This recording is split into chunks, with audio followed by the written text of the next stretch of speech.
Hi everyone, welcome back to Numerics with Nadia. In today's lesson, we're going to end off the decimals playlist with a video on rounding decimals. So to start off, we're going to do a little bit of a review on what all the place values are and a few of the other key points that will really help us when we round our decimals. And as a quick note, I would really recommend watching through the decimal playlist prior to this video, as this is just going to end everything off for us, and it's just a little bit of a review. So I just wrote this really big number out. Let's go through and label all of the different place values so we can refresh our memories. So the 6 in this number is in the hundred thousands place. The 7 in this number is in the 10,000s place. The 8 for this number is in the thousands place. And we're going to keep going down and labeling everything. The 1 in this number is in the hundreds place. The 2 in this number is in the tens place. I'm labeling these in different colors so it'll be easier for us to see and differentiate everything. The 3 is in the ones place, and these are all of our values before our decimal point, right? Now we're after our decimal point. The 4 is in the tenths place. The 9 is in the hundredths place. And the 5 would be in the thousands place. And if there was a number after the 5, it would follow the same pattern as before the decimal, right? So anything after the 5 would be in the 10,000s place and so on. But what we'll recognize here is that everything after the decimal point ends in THS, right? So I've underlined that in red, and everything before our decimal point, all of those place value names just end in S. So I'm going to add those 2 key points into our notes right now. So before the decimal place, right, they end in S, and after the decimal place, they end in THS. And through our diagram here that we've labeled, we can see 2 other key points. So we're going to take note of that as well. One of them being that as we move to the left of the decimal point, the values get larger, right? So 3, and then the tens place and the hundreds, everything gets larger as we move to the left of the decimal point. And the opposite happens as we move to the right of the decimal point, right? So as we move to the right of the decimal point, all of our values get smaller. So the tenths place, hundredths place, thousands place, all of those would be getting smaller as we move to the right. So I'm going to go ahead and label that for us as well, with the decimal point kind of being our divider here. And this diagram is really, really useful. So it's something that you could copy down in your notebook, as well as the little rounding rhyme I'm going to write on the side here.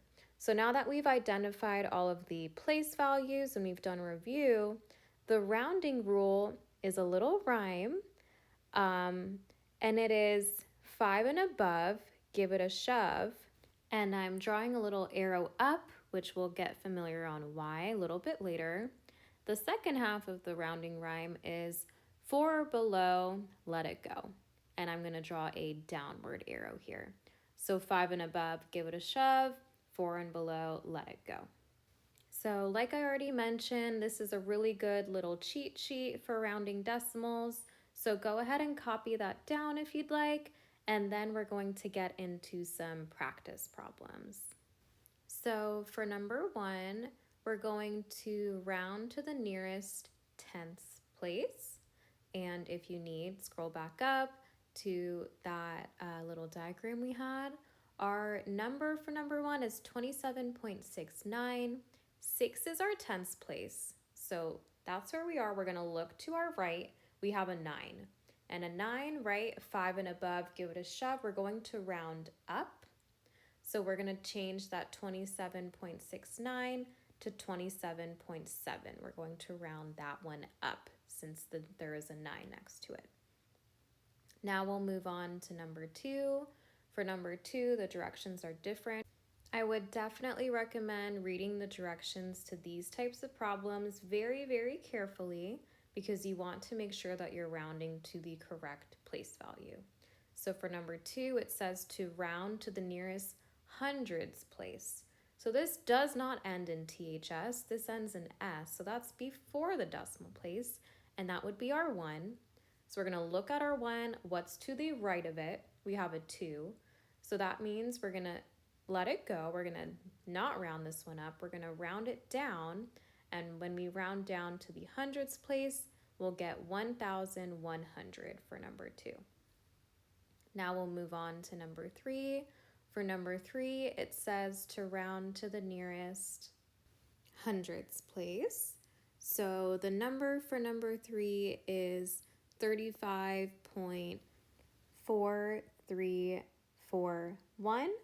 So the 3 here would be our hundredths place. We're going to look to our right. We have 4. 4 is below 5, right? So we're going to round down. So we're going to write everything prior to the hundredths place the same, so 35.4, and we're going to round down. So we're going to have 35.4300 for our answer for number 3. All right, you guys, now we'll move on to our 4th practice problem for today. For number 4, it says to round to the nearest tenths place, and we know the tenths place is 1 after the decimal point, right? So our number for number 4 is 3.8712. So the number in our tenths place is the 8. We're going to look to our right. We have a 7. 7 is greater than 5, right? So we're going to give it a shove. We're going to round up, and we're going to round up to 3.9000. Or what you can do is just write 3.9, right? If there are zeros after the decimal point and after a number, those zeros don't matter. So we don't need to write those. Now we'll move on to number 5. For number 5, it says to round to the nearest thousandths place. And our number for number 5 is 318.1789. So our thousandths place is 3 to the right of the decimal, right, which is our 8. We're going to look to the right of our 8. We have a 9, so that means we're going to give it a shove, right, round up. 9 is bigger than 5. So we'll write out everything that's before the thousandths place as it was, so 308.17, and we're going to round up that 8 to a 9. So for number 5, it would be 318.179. Now we're getting into our last question for today. Our last practice problem is going to be a more challenging practice problem. For number 6, it says to round to the nearest hundredths place. So we know that that is 2 out from the decimal, right? 2 on the right of the decimal. And our number for number 6 is 4.1557. So our hundredths place is 2 to the right of the decimal, right? So that's our 5. We look to our right, we have a 5. And next to our 5, we have a 7. So we're just taking a peek at the 7 as well, just to ensure that we're going to round up, right? So 5 and above, give it a shove. So for number 6, it would be 4.16 as our final answer. All right, you guys, and that is our last practice problem for today. Thank you guys so much for watching. I hope you enjoyed this video. If you have any questions, feel free to let me know in the comment section below. Feel free to like this video if you enjoyed it and subscribe if you haven't already, and I will see you guys next time.